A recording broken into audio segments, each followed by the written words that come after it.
Hello, everybody. This is Brennan again.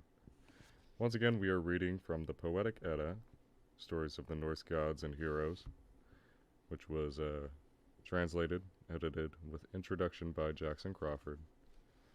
And this part of the Poetic Edda we are reading today is called the Havamal, the Council of Odinn, the One-Eyed. Literally means words of the One-Eyed or words of the High One.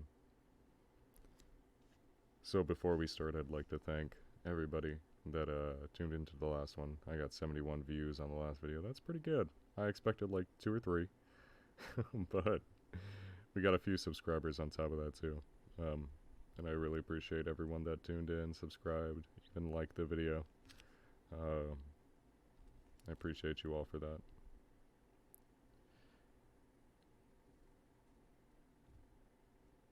So today, this video might be edited. I have a buddy, his name I will keep out of my mouth for a while. I don't know if he wants it posted on the internet, but he's a great guy. I've worked with him in the past. Not over, audio stuff, because I've never done this stuff before. But he's a good guy, and I really trust him with a lot of things. I haven't hung out with him in a while, which I should. But yeah, I feel kind of bad for that. But if he does edit this video, you'll know, and if he doesn't, you'll definitely know, because this part will probably stay in. So as I said, today we are reading the Havamal, and I will be beginning at stanza 1. We read the Voluspa last time, if you remember, or if you even tuned into that. If you haven't, please go check that out. But, yeah, we'll just start right here, right now. So, stanza 1 of the Havamal. At every doorway before you enter, you should look around. You should take a good look around, for you never know where your enemies might be seated. Hail to a good host. A guest has come inside. Where should he sit? He is impatient, standing on the threshold, ready to try his luck. He needs a fire, the one who has just come in. His knees are shivering. Food and dry clothes will do him well, after his journey over the mountains. He needs water, the one who has just arrived, dry clothes, and a warm welcome from a friendly host. And if he can get it, a chance to listen and be listened to. A man needs wisdom if he plans to wander widely. Life is easier at home. He'll be laughed at if he sits among the wise and has nothing to say. A wise man is not showy about his wisdom. He guards it carefully. He is silent when he comes to a stranger's home. The wise man seldom wanders into harm, for you can never have a more faithful friend than a good supply of wisdom. The watchful guest, when he arrives for a meal, should keep his mouth shut, listening with his ears and watching with his eyes. That's how the wise get wiser. A man is happy if he finds praise and friendship within himself. You can never be sure of where you can stand in someone else's heart. A man is happy if he finds good advice within himself. Many men have received bad advice by trusting someone else. A traveler cannot bring a better burden on the road than plenty of wisdom. It will prove better than money in an unfamiliar place. Wisdom is the comfort of the poor. A traveler cannot bring a better burden on the road than plenty of wisdom. He can bring no worse a burden than too much alcohol. There is not as much good as men claim there is in alcohol for one's well-being. A man knows less as he drinks more and loses more and more of his wisdom. It's as if a memory-stealing bird flies overhead while you drink and steals your mind away. I myself have been trapped in that bird's feathers when I drank at Gunnlaug's home. I was drunk. I was too drunk in Fjalar's home. The best kind of feast is the one you go home from with all your wits about you. A noble man should be silent, thoughtful, and bold in battle, but every man should also be cheerful and happy till the inevitable day of death. An unwise man thinks he'll live forever if only he can avoid a fight, but old age will give him no peace, even if weapons do. A foolish man misuses his mouth. He talks too much or says nothing. As soon as he gets a drink, he'll say anything he knows. Only a man who is wide-traveled and has wandered far can know something about how other men think. Such a man is wise. Don't hold on to the mead horn, but drink your fair share. Say something useful or stay quiet, and no one else will judge you poorly if you go to sleep early. A gluttonous man, unless he watches himself, will eat to his own detriment. Wise men will often ridicule a fool on account of his belly. Even cows know when they should go home and leave behind the fields, but an unwise man does not know the measure of his own appetite. A stupid man and an undisciplined one laughs at everything. He hasn't learned a lesson that would do him good. He himself isn't flawless. A fool stays awake all night worrying about everything. He's fatigued when the morning comes and his problems remain unsolved. An unwise man thinks anyone who laughs with him is his friend. He doesn't understand that the wise are mocking him, even when he overhears them. An unwise man thinks anyone who laughs with him is his friend. But he won't find these friends when he goes to court. No one will speak on his behalf. A stupid man thinks he knows everything if he gets himself in a rough corner, but he doesn't even know what he'll answer if men ask him questions. It's best for a fool to keep his mouth shut among other people. No one will know he knows nothing if he says nothing. Ill-informed people are also the ones who don't know when to stop talking. You will seem wise if you know the answer and know how to explain it. People are not able to keep a secret of what they hear about other people. You will hurt yourself with all your talking if you never close your mouth. A hasty tongue, unless it's disciplined, often earns its own punishment. Now on to stanza 30. Once again, thank you all for tuning in. I might split this up separately since the Havamal, I believe, is pretty long. Let me check. So the Havamal, let me see. The Havamal is 164 stanzas. So I may split this up separately. Let me know if you guys want to hear more. If there's anything I can change, any criticisms, if you want me to do something else other than like Norse stuff, I'm always down to try something new. Just let me know.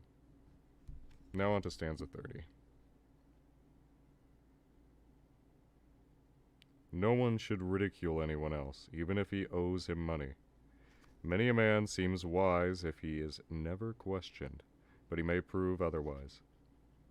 A man may seem wise if he pokes fun at another when the other man is away. But the man who talks behind another man's back is a fool, even if his listeners laugh. Many men are kind, but can be driven to fight. There will always be conflict between men. Where there's more than one, there's a fight. You should eat your meals early, unless you're visiting a friend. A hungry man sits and gets sluggish, and his wits are impaired.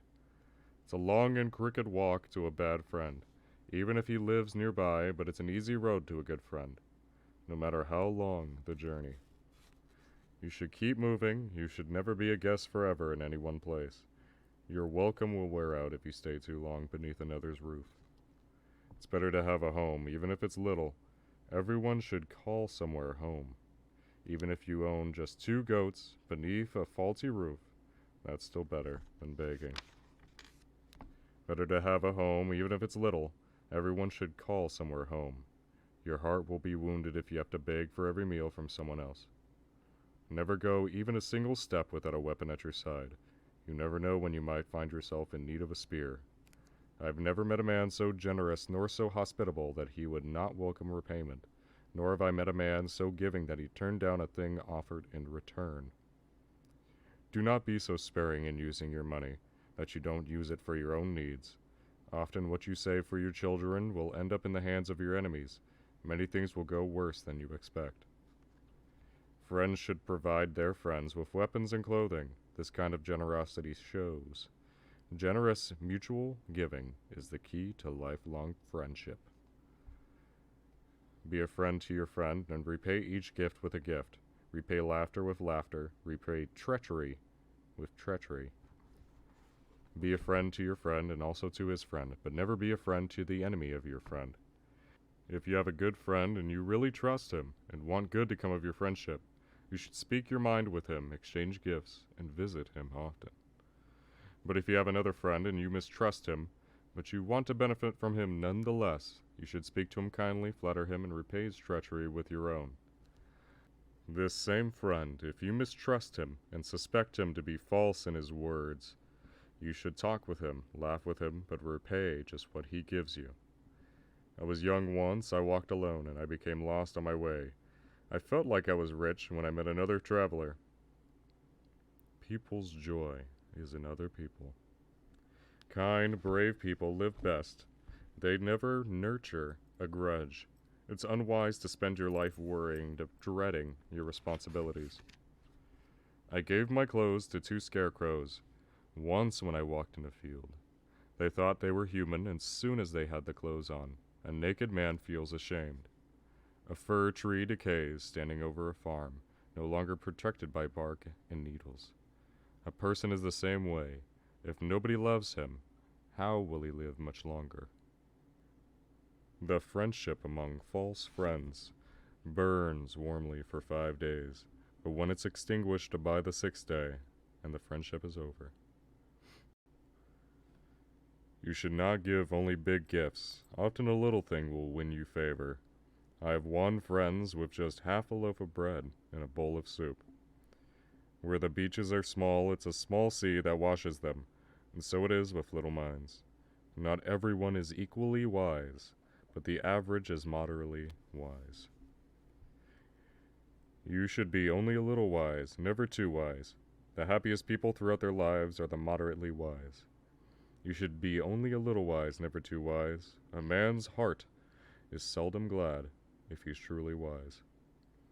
You should only be a little wise, never too wise. It's best not to know your fate beforehand. You'll live happier if you don't. A torch is lit by another and burns till it's burned out. A fire is kindled by another fire. A man becomes wise by speaking with other men, but foolish by keeping to himself. Rise early if you want to take another man's property or his life. A sleeping wolf seldom wins a sheep, or a sleeping warrior a victory. Rise early if you have no one to work for you, and get straight to work. You lose more than time if you sleep when it dawns. For the early riser, wealth is half won.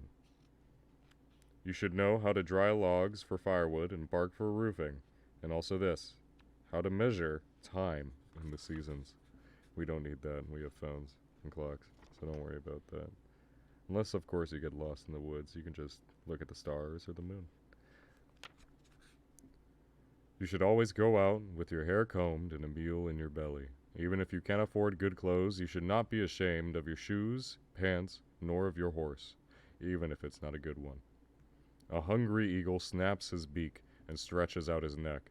When the sea comes into sight, people get the same look about them when they walk among strangers, and have no one to speak well of them.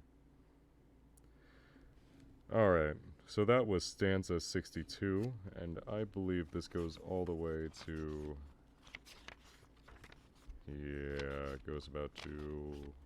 Let's see, I think it's 164? Yeah, 164. So we have about 102 stanzas left. I'm going to be ending it here for now. I will be recording more later on. But for now, I will talk to you all later. Thank you for tuning in if you have. And if you tuned into the last one, thank you again. If you haven't, please go check it out. I would much appreciate it. Like and subscribe if you want to. If not, that's totally fine. Yeah. Thank you again, everybody. Hopefully, I'll see you soon.